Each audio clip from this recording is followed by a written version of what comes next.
بسم اللہ الرحمن الرحیم۔ میری کھلونوں کی دکان ہے انارکلی بازار میں۔ میرے پاس دیسی بدیسی ہر قسم کا کھلونا ہے۔ میں گاہک کی جیب اور ظاہری حالت سے اندازہ لگا لیتا ہوں کہ اس کی قوت خرید کتنی ہے۔ میرے پاس 100 روپے سے لے کر ہزاروں روپے والے بھی کھلونے ہیں۔ کافی دنوں سے میں یہ نوٹ کر رہا تھا کہ کوئی مسلسل میری دکان کی نگرانی کر رہا ہے۔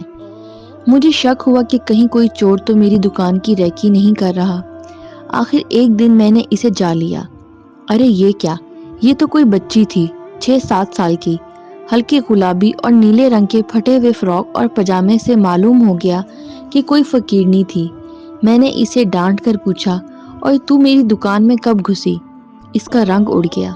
بیچاری تھر تھر کانپ رہی تھی، مگر مجھے کوئی ترس نہیں آیا۔ یہ سب فقیر جان کر اپنے بچوں کو ایسی حالت میں رکھتے ہیں تاکہ لوگ ترس کھا کر زیادہ بھیک دیں۔ دکان سے کوئی چیز تو نہیں اٹھائی؟ وہ نفی میں سر ہلانے لگی۔ اس کی آنکھوں میں آنسو بھرے ہوئے تھے۔ اگر دوبارہ ادھر نظر آئے تو بہت ماروں گا اور پولیس میں دے دوں گا، چل دوڑ جا۔ دکان میں گاہک کی موجودگی کی وجہ سے میں نے اسے دھکے دینے سے گریز کیا۔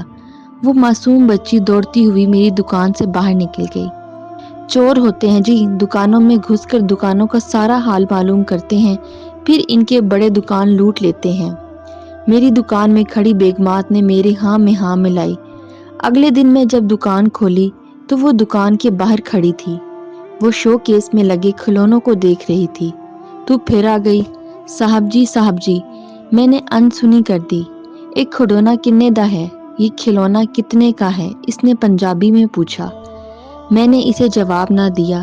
وہ پھر بولی، صاحب جی تو ادھر سے جاتی ہے نہیں؟ میں نے اسے بازو سے پکڑ کر پیچھے دھکیلا۔ گندے ہاتھ نہ لگانا شیشے کو۔ وہ زور کا جھٹکا لگنے سے گر گئی، کمزور سی تو تھی۔ او والا کھلونا کتنے دا ہے؟ اب کی بار اس نے دور سے اشارہ کیا۔ میں نے اسے بھگانے کے لیے رقم 3 گنا زیادہ بتائی۔ 20,000 روپے، مطلب 20,000۔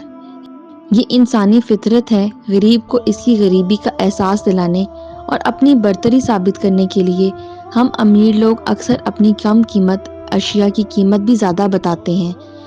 وہ ڈول ہاؤس کے بارے میں پوچھ رہی تھی۔ رقم سن کر اسے سمجھ ہی نہیں آئی کہ 20,000 کتنے ہوتے ہیں۔ دور کھڑی رہی۔ میں دکان میں چلا گیا، مگر وقتاً فوقتاً اسے دیکھنے کے لیے باہر آتا رہا۔ وہ رقم سن کر جا چکی تھی۔ 2-4 دن آرام سے گزر گئے، وہ نظر نہیں آئی۔ میں نے توجہ نہ دی کہ میرے ملازم نے بتایا، جب میں دوپہر آرام کے لیے گھر جاتا ہوں تو کوئی بچی شو کیس کے باہر بیٹھ کر خیالوں میں ڈول ہاؤس کے ساتھ کھیلتی ہے اور مجھے آتا دیکھ کر بھاگ جاتی ہے۔ اچھا، اگلے دن میں گھر جانے کی بجائے سامنے والی دکان میں جا کر بیٹھ گیا۔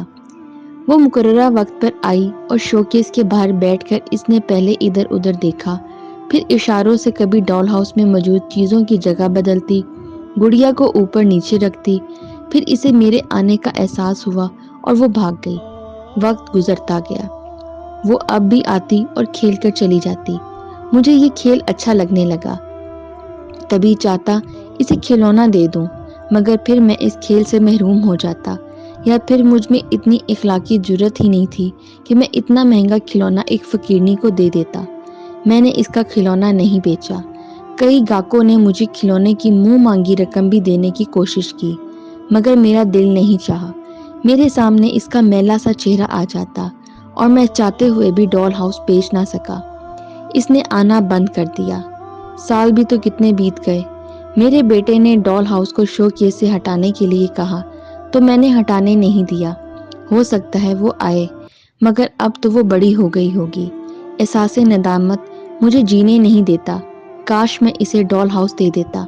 اسے ڈھونڈنے کے لیے کچی بستی بھی گیا۔ وہاں تو سب کی شکلیں ایک جیسی ہی، وہی گندے میلے چہرے اور پھٹے پرانے کپڑے۔ مگر پھر ایک دن وہ آ گئی۔ میری دکان میں ایک نوجوان لڑکی داخل ہوئی۔ اس کے رنگ ڈھنگ سے لگ رہا تھا کہ تعلق اس بازار سے ہے جسے ہم شریف اچھا نہیں سمجھتے۔ ساتھ اس کا ملازم بھی تھا۔